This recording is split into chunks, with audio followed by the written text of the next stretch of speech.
We begin with a game of chance. In a 1-2 punch of court rulings this week, a federal judge ruled the Seminole Tribe's new online sports betting is illegal, that although the servers processing the internet bets are on tribe property, the gamblers themselves must be too.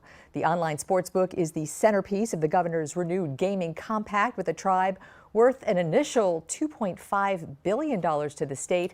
The judge called the setup fiction and ended the compact, but the tribe is still operating that gambling act. Daniel Wallach is a gaming law and sports betting attorney who has followed the cases since day one, even calling this outcome last spring, even before lawmakers approved that deal. Daniel, great to have you with us today on the program.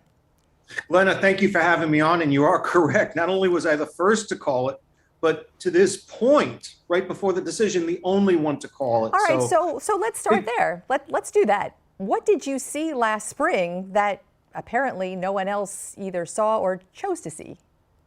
Well, it comes down to an interpretation of the statutory language in the statute. It's clear. I use my background and experience and lens as an appellate lawyer litigating hundreds of those cases. So I bring interpretive tools to the equation here. And the federal statute, which governs gambling on Indian land, says in numerous places that it only covers gaming activity on Indian land. And the United States Supreme Court said, and nowhere else.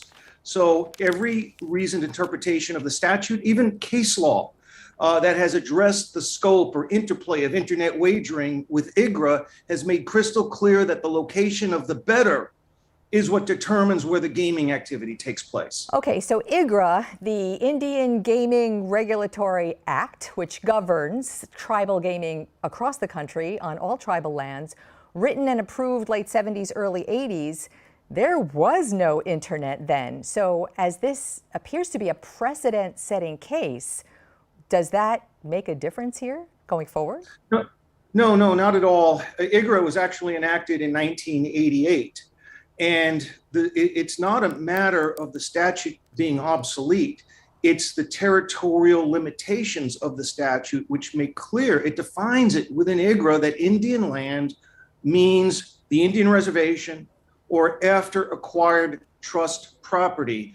The whole point of this statute was to give Indian tribes the ability to conduct Class 3 gaming on their own lands. Once you go off the reservation, then it's no longer Indian lands, and then the tribes, if they wish to, could be treated like commercial operators getting licenses in other states. And you see states like Connecticut, Michigan, and Arizona create a regime in which the compact allows on-reservation sports books, and then the tribes have to get licenses like other commercial operators in order to operate online sports betting. The tribes in those three states saw the wisdom of that approach because it's the only one that passes legal muster. So the statute as written makes crystal clear that it only covers the Indian territory, and Congress has recognized that the statute is limited to gaming on Indian lands because a number of congressmen have introduced bills over the past 2 years to allow tribes to operate online sports betting under IGRA. That's a tacit admission that the legislation from the late 1980s doesn't go as far as the Seminole Tribe in the state of Florida would like it to today. So I want to just stay on this whole new internet, unprecedented online component to this, because the judge called it fiction. Even the governor, Ron DeSantis, said Tuesday, when he sort of answered questions without having seen the ruling, he had mentioned that he knew that it was legally fishy, that it was not crystal clear that this was going to be legal. Yet what the governor said was he went ahead and approved it because he thought that if it went to a referendum, which it might, which we can talk about, if it went to a referendum, that the voters would likely approve it anyway. That's what he said. Well, geez, he's talking out of both sides of his mouth here. When we go back to April, May, and June, when the legislation was considered and enacted, he showed no, equivocal, concerns about whether this would pass muster. He only said that we will defend it to the hilt. The concerns were expressed by certain lawmakers, but those concerns were drowned out by messaging from the governor's office and from the Seminole Tribe of Florida. There was a total failure of due diligence here in both the governor's office and on the back of the state legislature, which had a duty to vet this properly, legally, and they never did because Governor DeSantis issued a number of, messages through, summaries, and legislative leaders made it crystal clear to the lawmakers that this was going to pass muster legally. I never heard one iota of concern from the governor back in April, May, or June. So this is sort of like selective and wishful memory. It just never happened. Let me ask you about a federal enforcement act that I read about, and I wonder if this applies or doesn't. The IUGEA, Unlawful Internet Gambling Enforcement Act, which does not make this sports booking online legal or illegal, doesn't even address the legality of it, but what it does make illegal is the wire transfer of the bet from the individual bettor to the company receiving it. So it's like a bank wire law. Does that apply here either way? Yeah, well, I've heard of I've heard of UEG. That's the UEG statute. I'm a gaming lawyer. That's certainly one of a whole host of federal laws that the tribe may or actually are violating. But more importantly, because an online sportsbook is dependent upon partnerships with commercial vendors, payment processors, geolocation technology providers, the tribe have to partner with a number of non-tribal entities, and those companies are certainly violating a whole host of state and federal laws. I mean, the opinion from Judge Friedrich makes clear that online sports betting conducted via a compact violates federal law, and she not just severed the compact, she invalidated the entire thing. So every wager going forward, and even arguably every wager dating back to November 1st, when the tribe launched its digital sportsbook, is in violation of federal law, and any companies that aid, assist, and abet those operations themselves are violating federal gambling laws, and they could be putting their gambling licenses in other states in jeopardy. Why is the rest of the compact now invalidated as well? Because we haven't talked about the other things that were in this renewed compact, like granting the Seminole Tribe the ability to do table games like blackjack, like roulette. Why would this online portion affect the rest of it? Because the Seminole Tribe made no effort to defend the rest of the compact in federal court.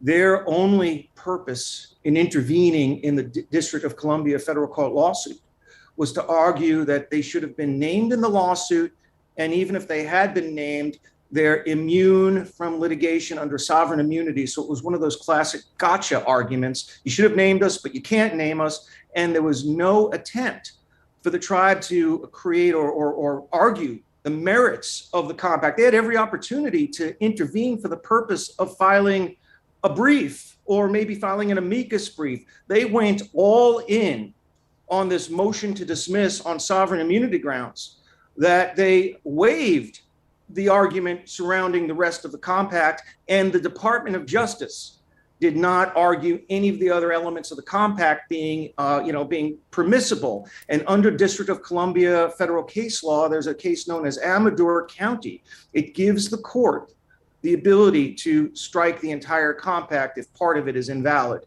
So it's a blunder by the tribe and by the U.S. Department of Justice, but this is the tribe's compact. It's the state of Florida's compact. It was incumbent upon those two entities to defend the compact on the ground of, the server location being where the bet takes place, which would have been a falsity anyway, but they could have at least briefed the issue of the rest of the compact, and they abandoned that. Yeah, they actually, and neither of those parties was a party to this lawsuit. Oh, Daniel Wallach, I have a couple more questions for you. Can we take a quick break, and we'll come right back in a couple of minutes. All right, stay tuned.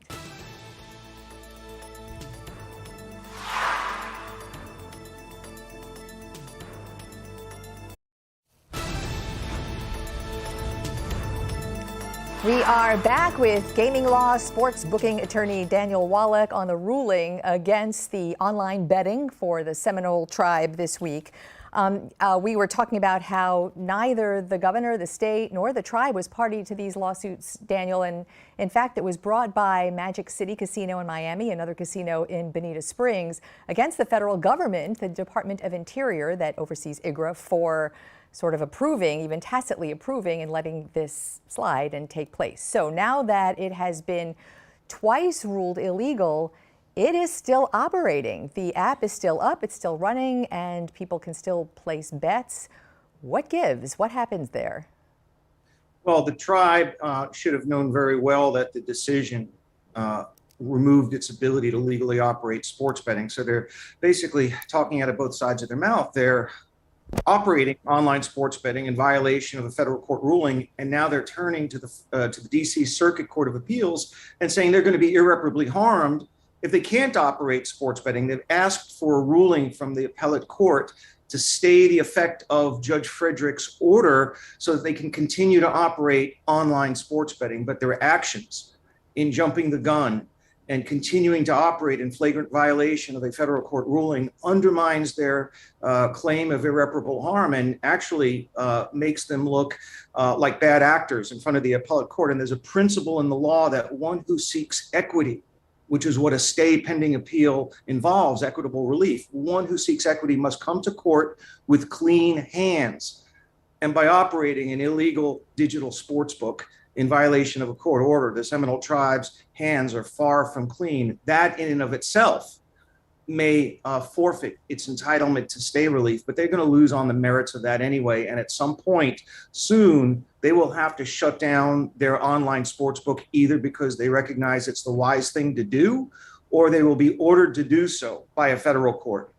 But barring being ordered to do so, well, doesn't this opinion sort of order them to do so? And where, forgive if this is an obvious question, but where do the consequences come from for a sovereign nation?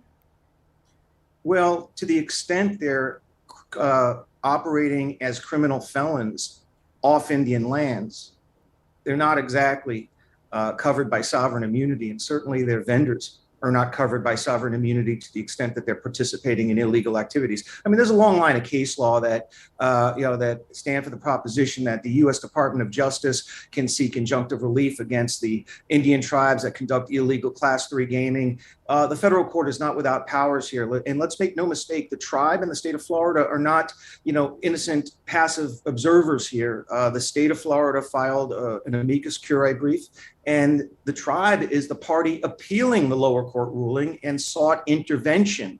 So they're involved in the lawsuit.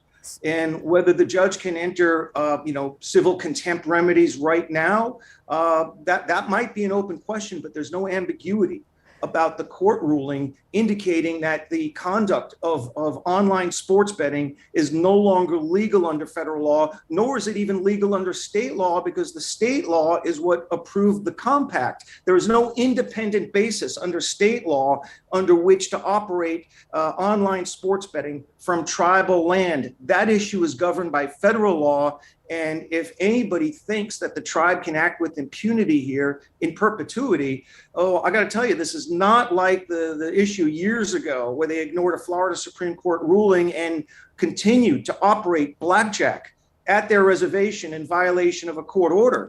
We are now in the land of e-commerce and interstate commerce. And there are a number of companies that are placing themselves at great jeopardy. Understood. In the minute that we have left, the Seminole Tribe has made under the compact 2 payments to the state in October and in November. Another one is due December 15th. Quickly, do you know what happens with those payments and the ones to come? The state could probably claw it back if the appeal or the decision of Judge Frederick is affirmed, because then the compact never came into being. But there are a number of other questions about clawing back payments. What about all the bettors that made losing bets during the intervening period of time in which the compact was in operation illegally? There are a number of legal questions that are caused by the fact that the Seminole Tribe did not wait for a court ruling to launch their sports book. They were supposed to wait, and they represented to the parties in the litigation that they would wait for a court ruling before launching. So by jumping the gun, the Seminole Tribe themselves have created all these adverse consequences, which are largely of their own making. Daniel Wallach, sports betting attorney, thank you for this. I feel like I was in a law school class today, really enlightening. Worth it to say that we have invited repeatedly someone from the tribe to be with us. We hope that does happen soon. Thanks for being with us. My pleasure, Glenda. You get an A+ for the questions. Thank you, sir.